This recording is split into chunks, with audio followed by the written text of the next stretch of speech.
So the bridge is an exercise we all did as a kid. We'd bend backwards, we'd have amazing mobility, and we could just fold backwards and go into the bridge, right? Now, as we grow up and as we get older, we get desk jobs, we spend more time sitting at computers doing work for university, colleges, high school. We begin to tighten our posterior chain. Our posterior chain is essentially all the muscles and all the tissues, essentially down from your neck all the way down your back through down to your ankle, okay? And so when we're sitting down on a chair, on a sofa, something like that, we're not stretching. So naturally the muscles begin to tighten.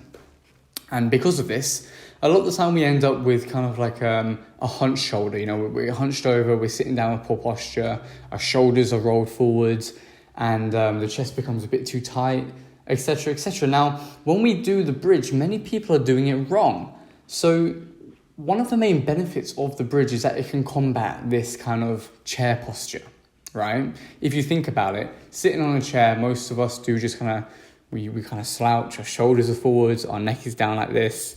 Bad posture, right? We all know what it is. And most of us do it. That's fair enough. You know, we're already human. And now the bridge can directly combat this. Because if you think about it, you're in the opposite position. You know, your sternum is towards the ceiling, your hands are behind you, and you're actively stretching your chest. Most adults can't do the bridge because their chest is too tight, their biceps are too tight, they don't have the range of motion, the mobility to put their hands back there.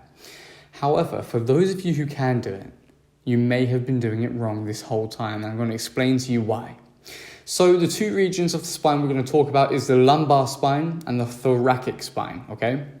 The lumbar spine is the bottom spine, which is essentially just at the bottom here on your lower back.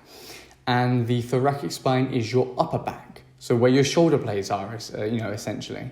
Now, with the bridge, to get the most benefits and the most practicality out of it, we want to be doing the bridge and creating an arch in our thoracic spine, not our lumbar spine. Most people arch and bend at the lumbar spine. This is not what we want. So here are two examples. First one is the lumbar curve, which we don't want, and the second one is the thoracic curve, which we do want.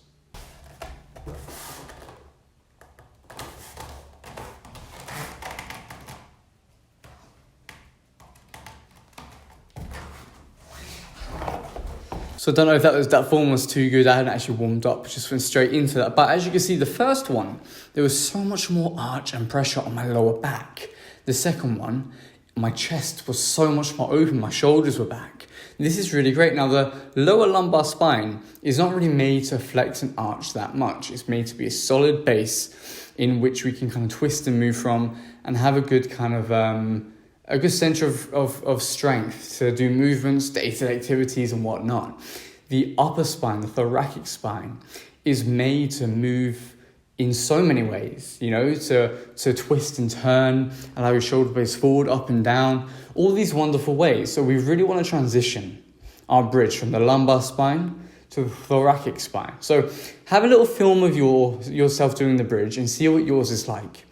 To actually do the thoracic spine, you know, the thoracic bridge, essentially you want to straighten your legs out and you really want to open your shoulders. So you can imagine in the bridge, kind of visualize and really push your sternum outwards and just allow your shoulder blades to connect, you know, to touch, push your sternum upwards, hands come backwards, shoulders back, and you'll really start to kind of feel it a bit more. By keeping your legs straight and kind of pushing down at the hips a little bit, you'll reduce the curve in your lumbar spine.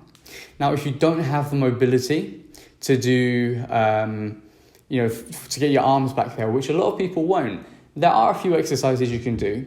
They're all centered around this one concept of essentially just thoracic spine lat stretch, which is essentially you'll get a chair, a table, anything like that. You'll place your hands up on that furniture, up on the box, keeping your pelvis kind of tucked inwards or posterior tilt, and then keeping your arms straight. You can kind of get that thoracic, spine stretch and build your mobility to get there. But let me know how you do the bridge. If you knew this, if you were doing it wrong, let me know kind of the feedback on this video.